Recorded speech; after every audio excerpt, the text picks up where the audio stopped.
जय हिंद। नमस्कार, कैसे हैं भाई? सब ठीक ठाक? मैं उम्मीद करता हूं कि आप सब ठीक होंगे। मैं आज आप सबों को इस राज व्यवस्था की कक्षा में स्वागत करता हूं। आपने विगत दिनों देखा होगा, पिछले वीडियो में देखा होगा कि जो है ना, स्वतंत्रता का अधिकार अनुच्छेद 19 से 22 हमने देखा था। हमने इंट्रोडक्शन बताया था कि अनुच्छेद 19 से अनुच्छेद 22 तक के बीच में क्या है, स्वतंत्रता का अधिकार है। उसमें डिफरेंट टाइप्स के स्वतंत्रता था, है ना।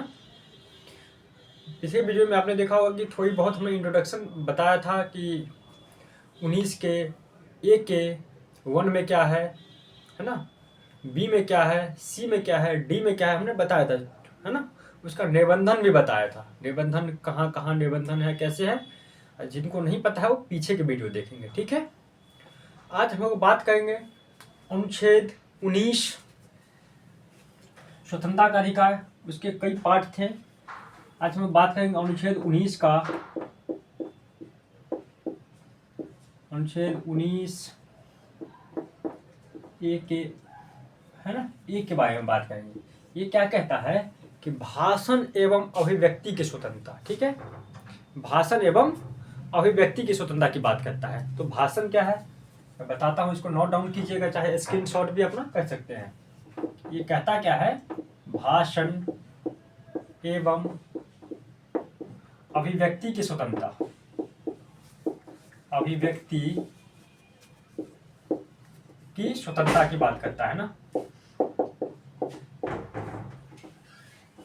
भाषण एवं अभिव्यक्ति की स्वतंत्रता में ना, इनके अंतर्गत कई तरह के आते हैं चीजें, है ना। इनके अंतर्गत आते हैं कि इसमें भाषण एवं अभिव्यक्ति में 3-4 चीजें आती हैं, जैसे भाषण देने का अधिकार, है ना, भाषण देने का अधिकार, है ना, लिखने का अधिकार, लिखने का अधिकार, मौन रहने का अधिकार, मौन यानी कि चुप, मौन मतलब चुप रहने का अधिकार,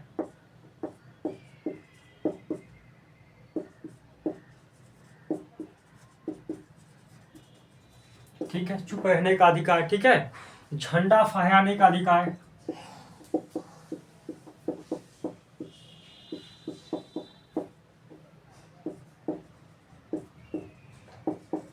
ठीक है। झंडा फहराने का अधिकार का पद हुआ, है ना।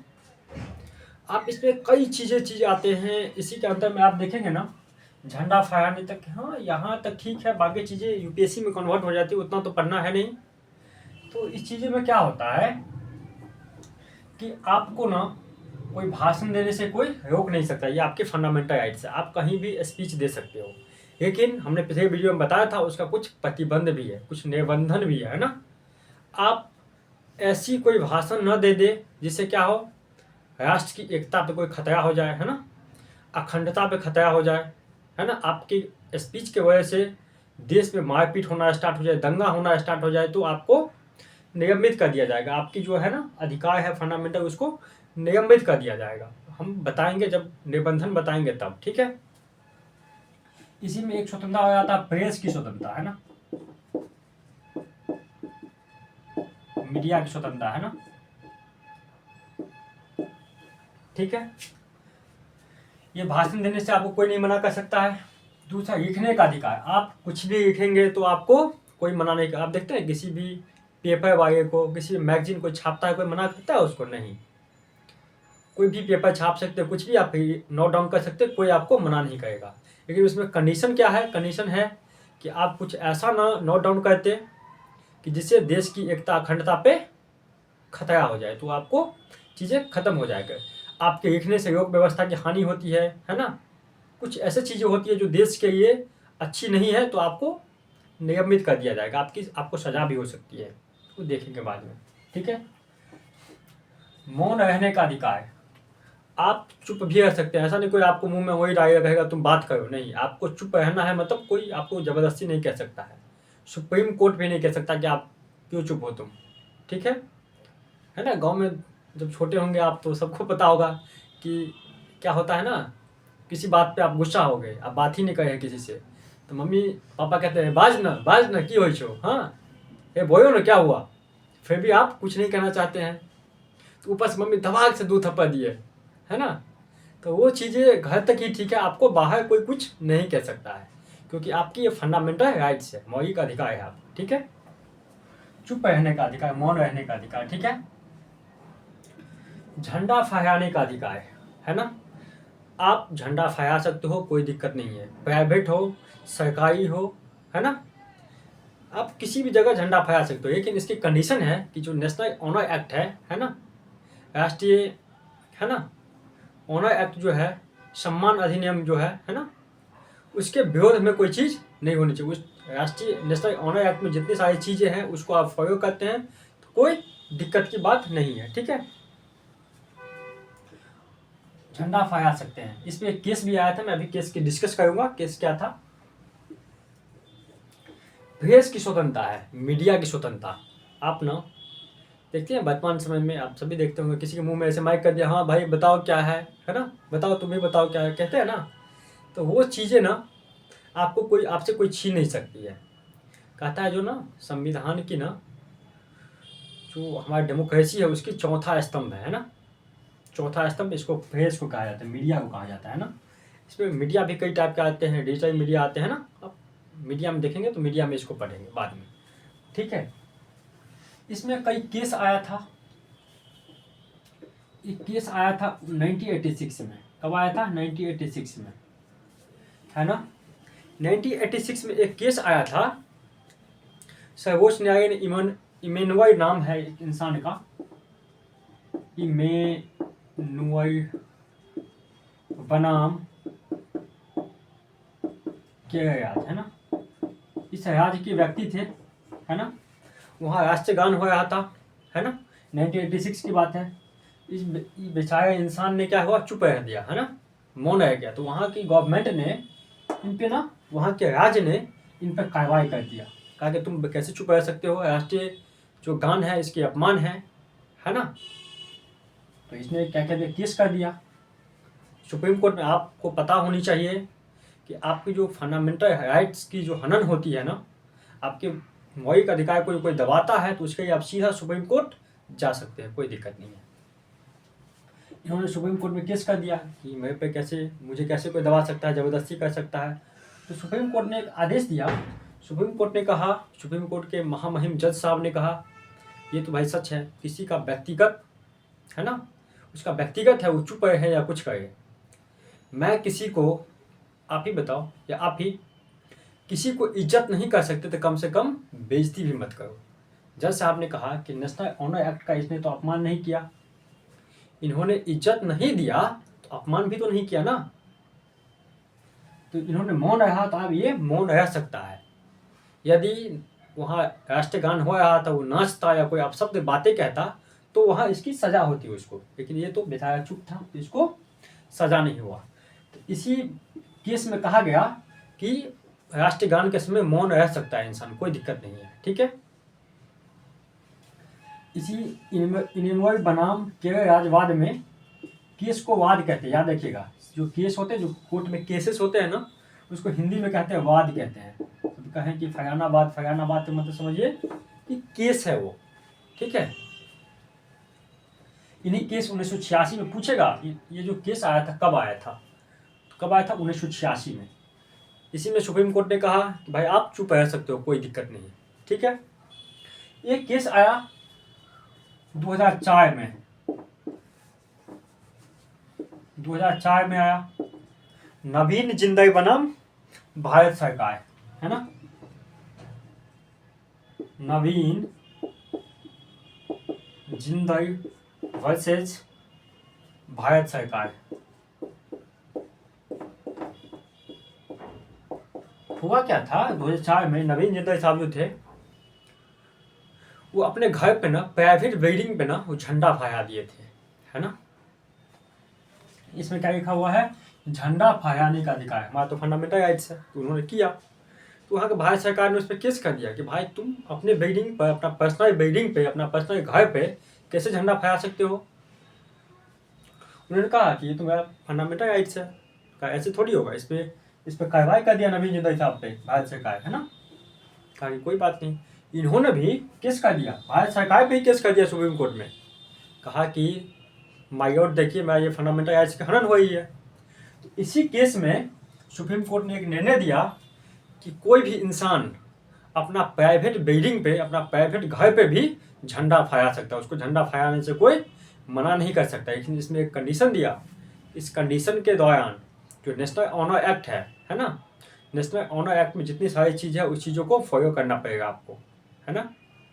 झंडा कैसा होना चाहिए, झंडा का लंबाई चौड़ाई कितनी होनी चाहिए, जितनी सारी चीज़ है उसको फॉलो करना पड़ेगा, ठीक है।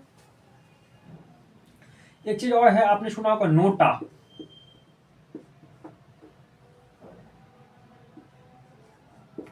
None of the above. NOTA का फुल फॉर्म क्या होता है? None of the above. आप जो कभी चुनाव में देखे होंगे, विधानसभा के चुनाव या पंचायत चुनाव में नहीं होता है शायद, लोकसभा के चुनाव, है ना, विधानसभा के चुनाव, यानी कि विधायक चुनते हैं या संसद चुनते हैं, उस चुनाव में क्या होता है? नोटा का ऑप्शन होता है। नोटा का मतलब हुआ नॉन ऑफ दी एबव। जितने सारे कैंडिडेट हैं मुझे इसमें से कोई पसंद नहीं है ना, सब अच्छे इंसान नहीं है, मैं उनको वोट दूंगा ही नहीं, है ना। तो नोटा को क्या माना भारत सरकार ने? अभिव्यक्ति की स्वतंत्रता माना। कहा कि भाई उसका अपना सोच है, अपना अधिकार है, नोटा दबा दे क्या फर्क पड़ता है। नोटा को क्या माना? अभिव्यक्ति की स्वतंत्रता के अंतर्गत आता है। क्या आता है इसी में? अनुच्छेद 19A के ए में आता है, 1 के ए में आता है ये नोटा, ठीक है। इसके बाद आरटीआई, राइट टू इंफॉर्मेशन, सूचना का अधिकार, कब आया? 2005 में। आरटीआई सूचना का अधिकार है 2005 में। इसको भी सुप्रीम कोर्ट ने क्या माना? कहा कि ये भी आता है अनुच्छेद 19A के 1 के ए में, यानी कि भाषण एवं अभिव्यक्ति की स्वतंत्रता के अंतर्गत ये भी आते हैं, ठीक है। ठीक है, अब इसकी बात करते हैं। ये तो आपका अधिकार हो गया, कोई नहीं छीन सकता है। लेकिन मैंने आपको बताया था कि आपकी जो है ना, आपका अधिकार खत्म भी हो सकता है, लेकिन खत्म होने के कंडीशंस भी थे। मैंने कहा था कंडीशंस क्या क्या होनी चाहिए। तो आपका कंडीशन अनुच्छेद 19 के 2 में आपका कंडीशन था। कंडीशन क्या था? मैं अभी कंडीशन बताता हूँ। मैं इसको मिटा दूँ, स्क्रीनशॉट जिनको करना है कर सकते हैं, ठीक है।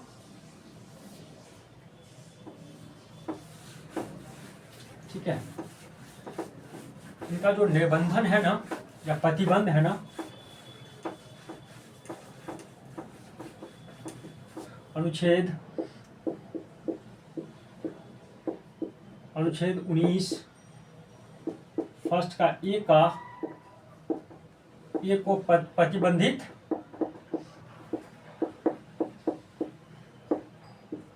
किया जा सकता है ना, किया जा सकता है। इस अनुच्छेद में किया जा सकता है, प्रतिबंधित अनुच्छेद 19 के 2 में किया जा सकता है, ठीक है। अनुच्छेद 19 के 2 में, यानी कि अनुच्छेद 19A को भाषण एवं अभिव्यक्ति की स्वतंत्रता को क्या कहते हैं? प्रतिबंधित कर सकते हैं। जैसे आप देखते हैं अनुच्छेद 19 के 2, अनुच्छेद 19 के 2 में क्या कहते हैं हम? अनुच्छेद 19A के 1 के ए को हम क्या कहते हैं? प्रतिबंधित कर सकते हैं। अनुच्छेद 19A के 1 में क्या आता है? भाषण एवं अभिव्यक्ति की स्वतंत्रता, वो आपका प्रतिबंधित हो जाएगा, ठीक है। तो इसमें कई चीज आते हैं, अखंडता, ठीक है, अखंडता आता है ना, लोक व्यवस्था,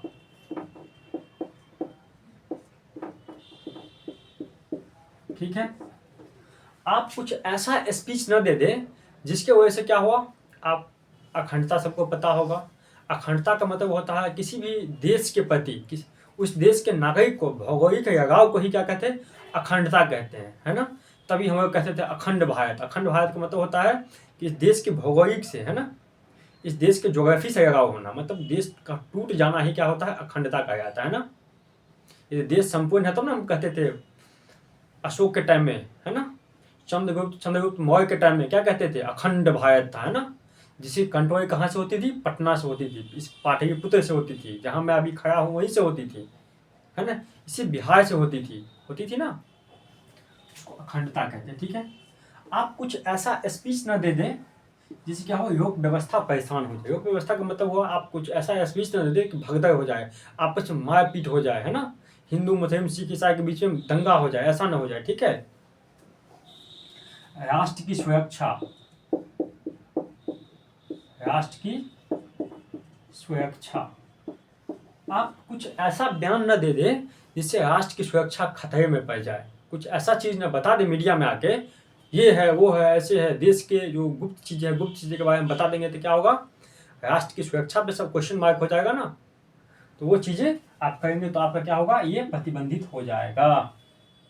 ठीक है, भाषण अभिव्यक्ति की स्वतंत्रता आपकी खत्म हो जाएगी, आपको गिरफ्तार भी किया जा सकता है। ठीक है, विदेश से मैत्रीपूर्ण संबंध,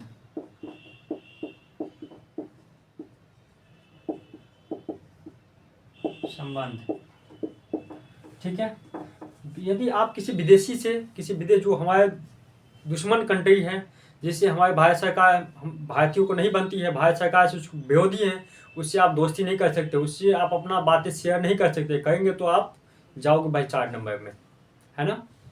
वो चीज़ें है ना, एक ही चीज़ समझो ना, जिस चीज़ से आप जिस देश में रहते हो ना, देश के मालिक कौन है, देश के फर्स्ट पीपल कौन है, प्रेसिडेंट। जो हमारे प्रेसिडेंट साहब को या द्रौपदी मुर्मू मैम है, उनको रिस्पेक्ट नहीं करेगा, मैं उनको रिस्पेक्ट करूँगा, उनको तो मैं भगा दूंगा। जो हमारे माता पिता का रिस्पेक्ट नहीं करेगा, जिस देश में मैं रहता हूँ उस देश को जो देश के व्यक्ति, अदर कंट्री के व्यक्ति रिस्पेक्ट नहीं करेंगे तो मैं उनको क्या है भाई, तुम कौन मैं कौन, है ना। होना ही चाहिए। आपके माँ बाप को कोई बेइज्जत कर दे, आप उससे दोस्ती करते हैं तो आपसे नीच कोई नहीं, है ना। आप सबसे घटिया इंसान। जो आपके माँ बाप से दुश्मनी करता है ना भाई, आप तो उससे बहुत दुश्मनी करो, उसको फेंक दो गर्दन दबा के। ठीक है, ठीक है। अब कोर्ट, इसमें एक चीज़ आता है, क्या आता है पता है, न्यायपालिक अवमानना, है ना।